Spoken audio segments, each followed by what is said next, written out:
সহ করি। গত মাসের মানে 17/3/2025 রোজ সোমবার বিকাল 3 ঘটিকার সময় আমি মদিনা শরীফের রওজা মুবারকের সামনে বসে এই গজলটা লিখছি। আর যেহেতু শুনতে চাইছে আমি এই সৌজন্য শরীফ এই গজলটা শুনে দিই, যেহেতু আজকে গজল কই নেই। নবীদের নবী আমাদের নবী, বলো নবীদের নবী আমাদের নবী, ভালোবাসেন যাকে জাহানের সবই, বলো ভালোবাসেন যাকে নবীদের নবী আমাদের নবী, সবাই নবীদের নবী আমাদের নবী, ভালোবাসেন যাকে জাহানের সবই, বলো ভালোবাসেন যাকে জাহানের সবই। নবীর কাছে ডেকে বলে ওহুদ পাহাড়ে, ভালোবাসি আসেন নবী আমার ভিতরে। মাথাবা হয় না? ওহুদের মাঠে যুদ্ধের ময়দান নবীজি দুইটা দাঁড়া মোবারক যখন শহীদ হয়ে গেল, মাথা মোবারকের মধ্যে লোহার পুরা ঢুকে গেল। ওহুদ পাহাড় বলতেছেন ইয়া রাসূলুল্লাহ, মক্কার মানুষ মদিনার মানুষ সৌদি আরবের মানুষ আপনাদের চিনে নাই, কিন্তু আমি ওহুদ পাহাড় আপনাদের চিনি, আমাকে একটু ফাটানো লাগবে না? আপনার এই অবস্থা দেখে আমি সহ্য করতে পারছি না ইয়া রাসূলুল্লাহ, আমি নিজের থেকে ফেটে যাচ্ছি, আপনি আমার ভিতরে ঢুকে পড়ুন। সুবহানাল্লাহ বলবেন না? যদি আল্লাহ উমরায় নেয়, হজে নেয়, যায় দেখবেন আমার কথা সত্যতা পেয়ে যাবেন। সেই ফাঁকাটা এখন পর্যন্ত আছে, পৃথিবীর কোন পাহাড় ফাঁকা পাবেন না, কিন্তু উহুদ পাহাড় ফাঁকা হয়ে রয়েছে আমার রাসূলের জন্য। আমি সেখানে উঠেছিলাম, আমার তখন বাচ্চা কাচ্চা ছিল না, 12 বছর আল্লাহ আমাকে বাচ্চা দেয় নাই, কোন ছিল আল্লাহ বাচ্চা দিবে। আমি সেখানে আমার স্ত্রীকে নিয়ে উঠেছিলাম, যাই দেখলাম কান্নায় আমি অস্থির হয়ে গেলাম। দেখলাম নবীজি মাথা মোবারক যেই জায়গায় রেখেছিলেন, তুলার মতো জায়গাটা মনে হয় নরম হয়ে গিয়েছিল, গর্তের মতো হয়ে রয়েছে।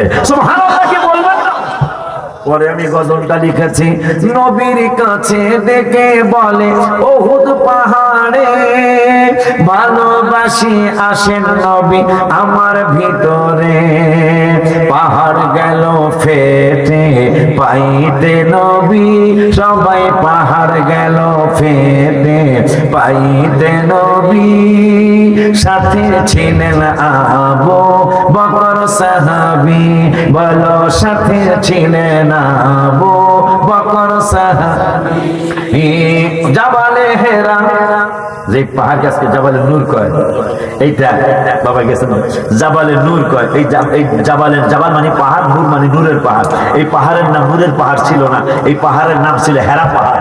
কিন্তু নবীজি যেই দিন গেলেন এই পাহাড়ে, মক্কা শরীফ মদিনা শরীফ সৌদি আরবের মুফতিরা ফতোয়া দিয়ে দিলেন আজকের থেকে এটাকে হেরা পাহাড় বলবো না, নবী যেহেতু আসছে নূরের নবী, আজকের থেকে এই পাহাড়কে নূরের পাহাড় বলবা। সুবহানাল্লাহ। ওই কথাটাই গত মাসের 17 তারিখে আমি লিখেছি, জাবালে হেরা জাবালে নূর, নবীর ছোঁয়াতে অন্ধকারে, একটু আগে বাবা ওয়াজ করছে, অন্ধকারে সুই পাওয়া যায় চেহারার আলোতে। মারহাবা হয় না?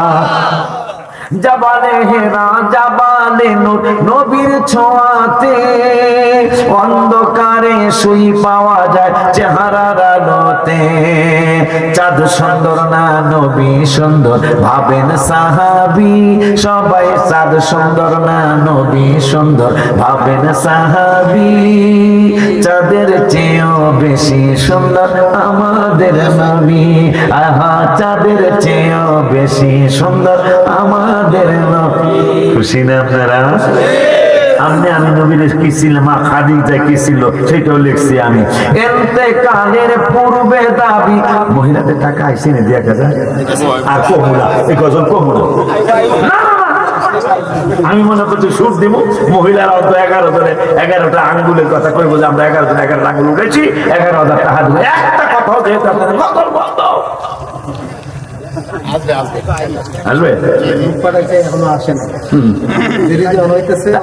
আইতেছে যেহেতু কইতেছে তাহলে কই মুরব্বীদের কথা মানুন না ঠিকই নাও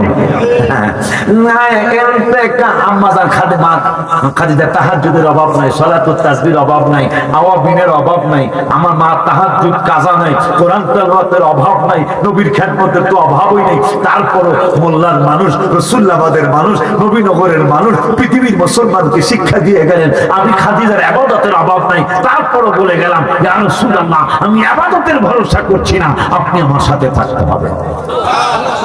ইন্তেকালের পূর্বে দাবি করেন খাদিজা বাজারের কাফনের কাপড় দিবেন না আমায়, জুব্বা মোবারক কাফন দিবেন আমার দাবি, বলেন জুব্বা মোবারক কাফন দিবেন আমার দাবি, যে চিনেছে সে পেয়েছে নূরের নবী, বলো যে চিনেছে সে পেয়েছে উম্মাহাতুল আম্মাজানরা কি 9 জন বা 13 জন 11 জন উম্মাহাতুল মুমিনিনরা ভবের সুখ চায় নাই। হুজুর কেমনে লেখলেন? আম্মাজান আয়েশা বলছেন যে দিন নবী রওজা মুবারকে পর্দা করলেন যাবেন চলে গেলেন, আমাদের ঘরে এত অভাব ছিল 9টা হুজরা মুবারকে, একটু খাওয়া কিচ্ছু ছিল না। যদি কুফি জ্বালানোর জন্য যদি আমাদের তৈল থাকতো আমরা ওইটা তৈল হিসাবে কুফি জ্বালাইতাম না, আমরা ওই তৈলগুলি পানি হিসাবে খেয়ে ফেলতাম। এত কষ্টের জীবন ছিল। তারপরও বললো কি জানেন, উম্মাহাতুল মুমিনিনরা ভবে সুখ চায় নাই, আর কিছু দরকার নাই মোদের, শুধু নবী চাই। তাই তো আম্মা জানদের কথা কোরআনে পাবি। এখন লাস্টে যে কথাটা কম, আমিও হাতু আপনারা হাতু দেয়া আল্লাহ রসুলের দেখাই দিন যে আপনার চাই, আমি একটা কথা কমু এখন। তাই তো আম্মা জানদের কথা কোরআনে পাবি, ওলিউল্লাহর দাওয়াত কে কে মদিনায় যাবি, বলো ওলিউল্লাহর দাওয়াত কে কে মদিনায় যাবি, নবীদের নবী আমাদের নবী, বলো নবীদের বিয়ে আমাদের নবী, ভালোবাসেন যাকে জাহানের সবই। বাজার 5 ওয়াক্ত নামাজ পড়বেন, ওয়াজ করা শোনা সার্থক হবে। 11 জন আইসেন না, শফিক বাজানে 1 বস্তা চাল দিবে, মাশাআল্লাহ। এইটা আমি 2 জন ধরলাম, তাহলে আল্লাহ দিলে আর 9 জন মানুষ 1000 করে টাকা। শফিক বাবার আব্বা আম্মা আছে কিনা কে জানে? হ্যাঁ খাতা কলম তো হ্যাঁ